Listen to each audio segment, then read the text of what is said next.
লাআন আশহাদা সালাতাস সুবহি feel জামাআ আহাব্বু Ilaiah মিন আন আকুমা লাইলা।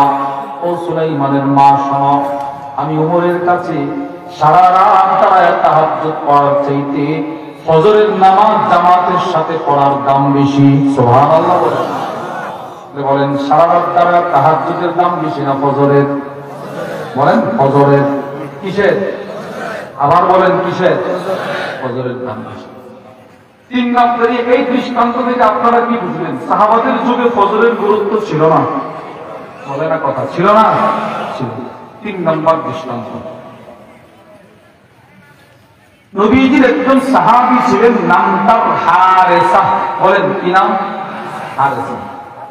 তিনি এমন একজন সাহাবী, আল্লাহর রাসূল জান্নাত যখন ঘুরে ঘুরে দেখে, একটু সামনে যাওয়ার পর দেখে এক সাহাবীর কণ্ঠের তেলাওয়াত জান্নাতে শোনা যায়। কোন কোন সাহাবীর তেলাওয়াত জান্নাতে শোনা যায়, আবার কোন কোন সাহাবীর তেলাওয়াত শোনার জন্য জান্নাতের ফেরেশতারা দুনিয়াতে চলে আসতো। আবু দাউদ শরীফের এক হাদিসের বর্ণনা, 5224 নম্বর হাদিস। وعن عبد الرحمن بن أبي ليلى عن أسيد بن حضير رجل من الأنصار قال। হযরত আব্দুর রহমান ইবনে আবি লাইলা থেকে বর্ণিত, তিনি বলেন, নবীজির একজন সাহাবী নাম তার উসাইদ, বাইনামা হুয়া ইউহাদ্দিসুল কওম, তিনি একদিন কয়েকজন সাহাবীর সামনে কথা বলতেছিলেন। ইউদহিকুহুম, কথা বলতে গিয়ে সাহাবাদেরকে হাসাচ্ছিলেন। তিনি যখন কথা বলতেন মানুষ হাসতো, তিনি মানুষকে কথা বলে বলে হাসাইতেছেন। ফাতানাহু রাসূলুল্লাহ সাল্লাল্লাহু আলাইহি ওয়াসাল্লাম ফি খাসরাতিহি বিউদ।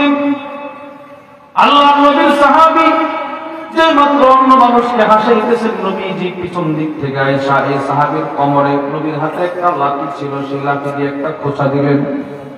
নবীজির হাতের লাঠি মোবারক দিয়ে সাহাবীর কোমরে একটা খোঁচা দিয়ে বলে, এই মানুষকে এত হাসাও কেন? এত হাসাও কেন? মানুষকে কম হাসিয়ে কি ভালো না?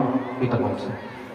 সাথে সাথে সাহাবী নবীকে বলতে লাগলেন, আসবিরনি ইয়া রাসূলুল্লাহ, ও আল্লাহর রাসূল, আপনি আমারে কষ্ট দিয়েছেন, আঘাত করছেন, আমিও আপনাকে একটা আঘাত করব, প্রতিশোধ নেওয়ার সুযোগ দেন।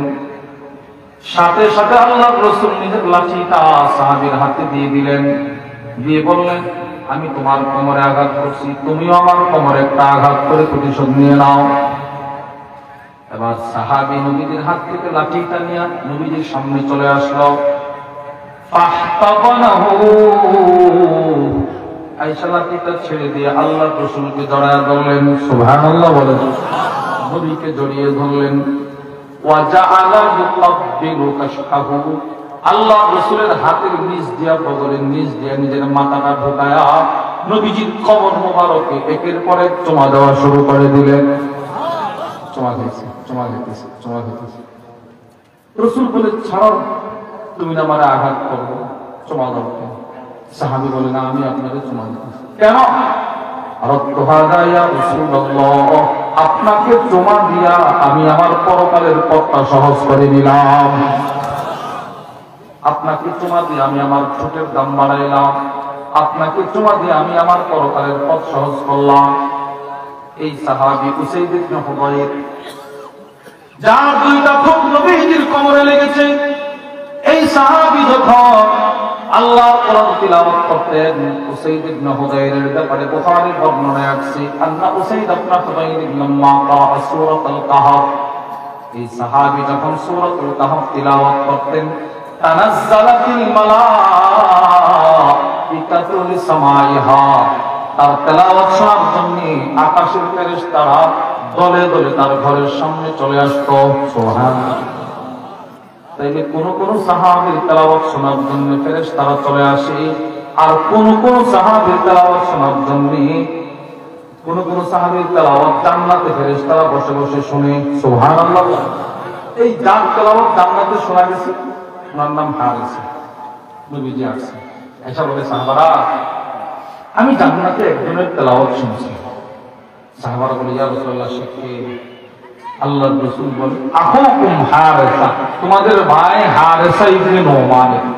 সব সাহাবারা প্রশ্ন করলো, ইয়া রাসূলুল্লাহ, তেলাওয়াত তো আমরাও করি, তার তেলাওয়াত জান্নাতে শুনেন সে এমন কি স্পেশাল আমল করে। নবীজি বলে, তোমাদের এই ভাই হারেসা তার আম্মার বড় খেদমত করে। কার খেদমত করে ভাই? মার খেদমত। মায়ের খেদমত তার তেলাওয়াতকে আকাশে নিয়ে গেছে। শততিক্ত হলেও এটাই বাস্তব। দিন যত যাচ্ছে মানুষের কাছ থেকে মা বাবার খেদমতের কদর উঠে যাচ্ছে, দূর হয়ে যাচ্ছে। সন্তান মার খেদমত করতে চায়। এই গত কয়েক সপ্তাহ পূর্বে আমি মাদ্রাসায় ক্লাস করাইতেছি। আমি প্রায় জায়গায় কথাটা বলি, মাদ্রাসায় ক্লাস করাইতেছি। একজন অসহায় বৃদ্ধা মহিলা আসছে আমার কাছে। বলতে আমি রুদ্রের জন্য মাঠে ক্লাস করতেছি, ছাত্ররাও দাঁড়ানো, পিছনে একজন মহিলা কাঁদতেছে, কান্দে আবার কাঁপে, এইভাবে কাঁদতেছে। কত আমি বললাম, কিছু বলবেন আপনি? জি বলেন। বাজার আসছিলাম আপনার আব্বার কাছে, আমার আব্বা ঘুমায় গেছে, আপনারই বলেন একটা পরীক্ষা দেন না। কি পরীক্ষা? আমার একটা ছেলে ছোটখাটো চাকরি করে, কিছু টাকা পয়সার বাসায় পাঠিয়েছে, এইগুলো জমছে, এইগুলো জমায়া তার বিবি জমায়, তার বিবির কাছে টাকা পাঠায়, তার বিবি জমায়, আমার কাছে পাঠায় না, আমি জানিও না কোথায় রাখে কি। আজকে ছেলেটা কিস্তির টাকা দিবে। কিস্তি? কিসের টাকা? কিস্তি আছে না? কিস্তি আনে মানুষ, কিস্তির টাকা দেবে। কিন্তু তার বিবি বলতেছে, তোমার টাকা চুরি হয়ে গেছে, কিস্তি দেওয়ার মতো টাকা নেই। তো ছেলেটা রাগ হয়ে বলতেছে, কে চুরি করবে এখান থেকে? আবার বিবি বলতেছে, তোমার ঘরে আমি তুমি ছাড়াও একটা চোর আছে। নাউজুবিল্লাহ বলেন না। মারে কি বানাইছে? আর কেউ নাই ঘরে। এই মহিলা কাঁদতে কাঁদতে আমার কাছে আসছে। আমি বললাম, কত টাকা? ২৫০০ টাকা।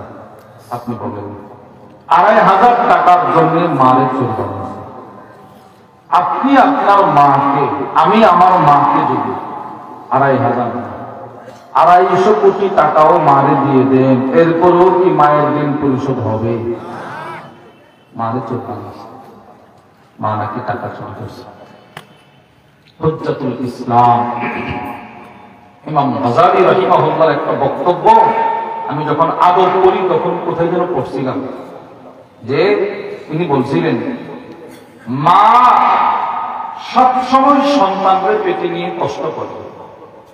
সর্বশেষ যেদিন আপনি দুনিয়াতে আসছিলেন, আমি দুনিয়াতে আসছিলাম, আসার সময় মারে যে কষ্টটা দিয়ে আসছি, মারে আসার সময় যে কষ্টটা দিয়েছি, ওই কষ্টটার ১০০ ভাগের ১ ভাগ যদি পৃথিবীর সমস্ত পাহাড়কে এক জায়গায় একত্রিত করার পর, সব পাহাড় এক জায়গায় একত্রিত করে যদি একটা পাহাড় বানানো হয়, আর ওই পাহাড়ের চূড়ায় যদি মায়ের কষ্ট দেওয়ার ১০০ ভাগের ১ ভাগ রেখে দেওয়া হয়, পুরাটা পাহাড় চূর্ণ বিচূর্ণ হয়ে যাবে।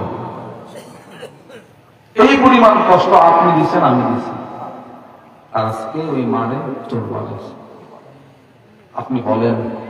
আপনি বলেন মায়ের করুণা কি আর কিছু হতে পারে? বলেন, আর কিছু হতে পারে না? মায়ের চোর বানাইছে, মায়ের চোর বানাইছে। আর সাহাবীর তেলাওয়াত জান্নাতে শোনা যায়, রাসূল বলে সেটার মার বড় খেদমত করে। সুবহানাল্লাহ বলেন না। এই সাহাবী ইনি হারেসা ইবনে নুরমান, শেষ বয়সের ভারে তিনি অন্ধ হয়ে গেছিলেন, কিছু দেখতেন না, কিছুই দেখতেন না, অন্ধ হয়ে গেছিলেন। ইমাম শামসুদ্দিন যাহাবী রাহিমাহুল্লাহ লিখেন, ফজরের নামাজ যেন জামাতের সাথে না ছুটে যায়, বড় একটা রশি কিনছে, দড়ি কিনছে, একটা মাথা বাঁধছে নিজের বাড়িতে, আর রশিটার অপর মাথা বেঁধে আসছে মসজিদে নববীর খুঁটিতে। জোহরের সময় মানুষ থাকবে, যে কেউ আমার সহযোগিতা করে মসজিদে নিয়ে যাবে। আসরের সময় মানুষ থাকবে, মাগরিবের সময় মানুষ থাকবে, এশারের সময় মানুষ থাকবে, ফজরের সময় তো গাফলতের সময়, ওই সময় তো কেউ থাকবে না। যদি কেউ আমার মসজিদে নববীতে না নিয়ে যায়, আর আমার অন্ধত্বের কারণে যদি একটা দিনের ফজরের জামাত ছুটে যায়, আমি রবের কাছে দাঁড়ানো কেন? চিন্তা করেন। আর আমি কতটা উদাসীন, কতটা গাফেল আমি। 60 বছরের জিন্দেগি তালাশ করলে, জিন্দেগির খাতা খুললে জুমা জুমা জুমা জুমা। 30 বছর পর্যন্ত ফজর নাই, 40 বছর পর্যন্ত ফজর নাই, 45 বছর পর্যন্ত ফজর নাই। বলেন এরকম মুসলমান আছে না নাই? বলেন বলেন। আমরা সন্দ্বীপে গেছি, সন্দ্বীপে গত মাসে। আমার নেওয়ার সময় বলতেছে, হুজুর আমাদের এখানে যুবকরা ফজর ক্যাম্পেইন করে, ফজরের সময় একজন আরেকজনের জাগ্রত করে। আচ্ছা কেমনি? হুজুর কয়েকজন যুবকের প্রচেষ্টায়, কয়েকজন যুবকের প্রচেষ্টায় আজকে সন্দ্বীপের হাজার হাজার যুবক ফজর পড়বে। সুবহানাল্লাহ বলেন না? কয়েকজন, 3 বন্ধু না 4 বন্ধু মিলে এরা একটা পরিকল্পনা করছে, আমরা আমাদের বন্ধুদেরকে ফজরের সময় জাগ্রত করবো, ফজর পড়া। এই জাগ্রত করতে করতে আজকে হাজার হাজার যুবক ফজর পড়ে জামাত। বিশ্বের সমস্ত মুসলমানের সিংহভাগ মুসলমান, এমনকি যারা নিয়মিত নামাজি, জোহর পড়ে, আসর পড়ে, মাগরিব পড়ে, এশা পড়ে, ফজর পড়তে পারে না। অথচ ফজরের এত দাম, এত দাম ফজর।